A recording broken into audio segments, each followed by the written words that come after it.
তিনি অসুস্থ অবস্থায় আছেন, যাতে তার আরোগ্য হয়।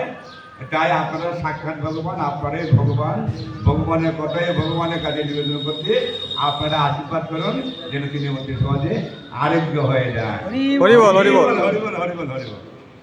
আর একজন গীতা মা গীতা দান করছেন, রাধারানী কর। রাধারানী কর। তিনি তো কত ভাগ্যবান জন। গীতা দান ঠিক দেবতুল্য সমান, বিভিন্ন যজ্ঞের সমান।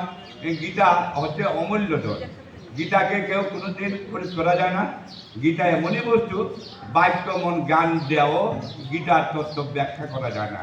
এত অমৃত সম্পদ এই গীতা শুধু উচ্চারণ করলে দেহ মন প্রাণ চৈতন্য হয়ে যায়। হরি বল, হরি বল। এই এমন যাতে চৈতন্য হওয়ার জন্য তিনি আমাদেরকে যে গীতা দান করছেন, তিনি যেন যশস্বী ভগবানের প্রিয় পাত্র হন, অন্তিমে যেন ভগবান কানে রথের কান্ডারে হয়ে তাকে উদ্ধার করে দেন।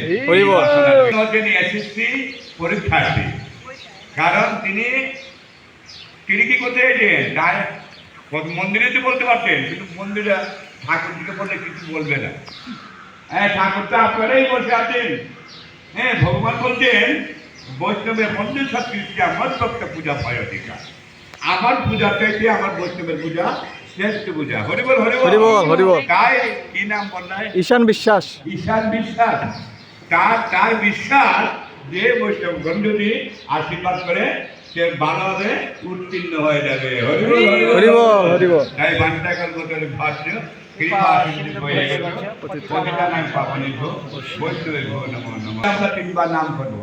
হরে কৃষ্ণ, হরে কৃষ্ণ, কৃষ্ণ কৃষ্ণ হরে হরে, হরে রাম, রাম রাম হরে হরে, হরে কৃষ্ণ, কৃষ্ণ কৃষ্ণ হরে হরে, হরে রাম রাম হরে হরে, হরে কৃষ্ণ, কৃষ্ণ কৃষ্ণ হরে হরে, হরে রাম, রাম রাম হরে হরে। बोले वो प्रेम से कहो श्री राधे कृष्ण, बोले प्रभु जय चैतन्य जय जय राधा। আমাদের মঙ্গলাচরণ